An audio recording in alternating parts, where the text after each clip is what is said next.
Lucas Kapitulo 3. Magandang balita, Biblia, ang pangangaral ni Juan na tagapagbautismo.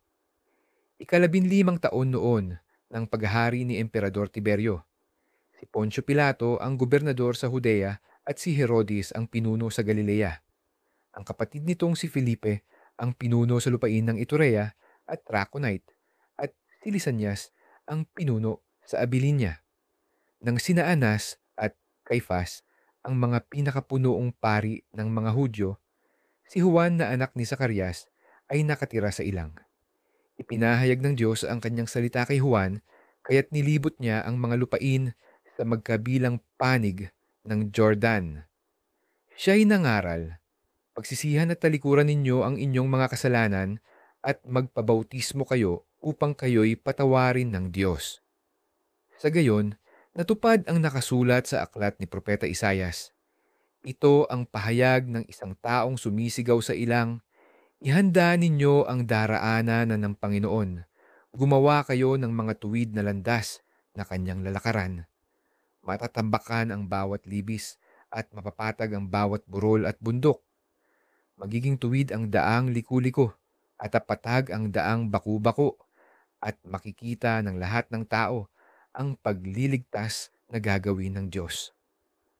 Kaya't sinabi ni Juan sa maraming taong lumapit sa kanya upang magpabautismo, "Kayong lahi ng mga ulupong, sino ang nagbabala sa inyo upang tumakas sa puot na darating?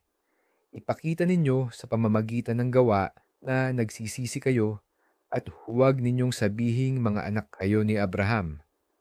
Sinasabi ko sa inyo, mula sa mga batong ito ay makakalikha ang Diyos ng mga tunay na anak ni Abraham. Ngayon pa may nakaamba na ang palakol sa ugat ng mga punong kahoy.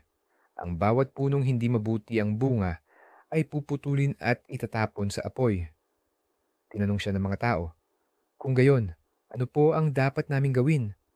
Sumagot siya sa kanila, "Sinumang mayroong 2 balabal, ibigay mo ang isa sa wala. Gayon din ang gawin ng sinumang may pagkain."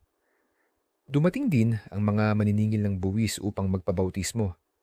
Sila'y nagtanong sa kanya, "Guro, ano po ang dapat naming gawin?" "Huwag kayong sumingil ng higit sa dapat singilin," tugon niya. Tinanong din siya ng mga kawal, "At kami po naman, ano ang dapat naming gawin?" "Huwag kayong kukuha ng pera kaninuman ng sapilitan o sa pamamagitan ng hindi makatuwirang paratang, at masiyahan kayo sa inyong sweldo." Sagot niya. Nananabik noon ang mga tao sa pagdating ng Kristo at inakala nilang si Juan mismo ang kanilang hinihintay. Dahil dito sinabi niya sa kanila, "Pinabautismuhan ko kayo sa pamamagitan ng tubig, ngunit ang darating na kasunod ko ay magbabautismo sa inyo sa pamamagitan ng Espiritu Santo at ng apoy. Siya'y higit na makapangyarihan kaysa akin, ni hindi man lamang ako karapat-dapat na magkalag ng sintas ng kanyang sandalyas."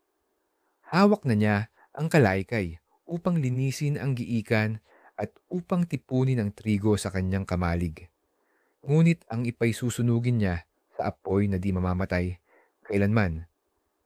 Marami pang bagay na ipinapangaral si Juan sa mga tao sa kanyang pamamahayag ng magandang balita.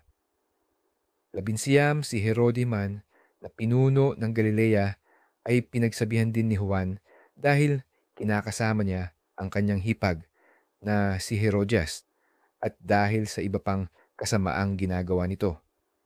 Dahil dito'y ipinabilanggo ni Herodes si Juan at ito'y nadagdag pa sa mga kasalanan ni Herodes. Binautismuhan si Jesus. Nang mabautismuhan na ni Juan ang mga tao, binautismuhan din niya si Jesus. Habang nananalangin si Jesus, nabuksan ang langit at bumaba sa kanya ang Espiritu Santo sa anyong kalapati. Isang tinig mula sa langit ang nagsabi, "Ikaw ang minamahal kong anak, lubos kitang kinalulugdan." Ang talaan ng mga ninuno ni Jesus. Magtatatlumpung taon na si Jesus nang siya'y magsimulang mangaral. Ipinapalagay ng mga tao na siya'y anak ni Jose. Si Jose naman ay anak ni Eli, na anak ni Matat. Si Matat ay anak ni Levi na anak ni Melki, at si Melki na may anak ni Janai na anak ni Jose. Si Jose ay anak ni Matatias na anak ni Amos. Si Amos ay anak ni Nahum na anak ni Esli. Si Esli ay anak ni Nagay, anak ni Maat na anak ni Matatias. Si Matatias ay anak ni Semei na anak ni Josek. Si Josek ay anak ni Joda na anak ni Joanan. At si Joanan ay anak ni Resa na anak ni Zerubabel, anak ni Salatiel na anak ni Neri. Si Neri ay anak ni Melki na anak ni Adi. Si Adi ay anak ni Kosam na anak ni Elmadam na anak ni Er. Si Er ay anak ni Josue na anak ni Eliezer, anak ni Jorim na anak ni Matat. Si Matat ay anak ni Levi na anak ni Simeon na anak ni Huda. Si Huda ay anak ni Jose. Si Jose ay anak ni Honam na anak ni Eliaquim na anak ni Melea. Si Melea ay anak ni Mena na anak ni Matata, anak ni Natan na anak ni David. Si David ay anak ni Jesse na anak ni Obed, at si Obed ay anak naman ni Boaz. Si Boaz ay anak ni Salmon na anak ni Naason, anak ni Aminadab na anak ni Admin. Si Admin ay anak ni Arni na anak ni Esrom na anak ni Fares. Si Fares ay anak ni Huda na anak ni Jacob. Si Jacob ay anak ni Isaac na anak ni Abraham. Si Abraham ay anak ni Terah na anak ni Nahor. Si Nahor ay anak ni Serug na anak ni Ro na anak ni Peleg. At si Peleg ay anak ni Eber na anak ni Sala. Si Sala ay anak ni Cainan na anak ni Arphaxad na anak ni Shem. Si Shem ay anak ni Noe, anak ni Lamek na anak ni Matusalem na anak ni Enoch.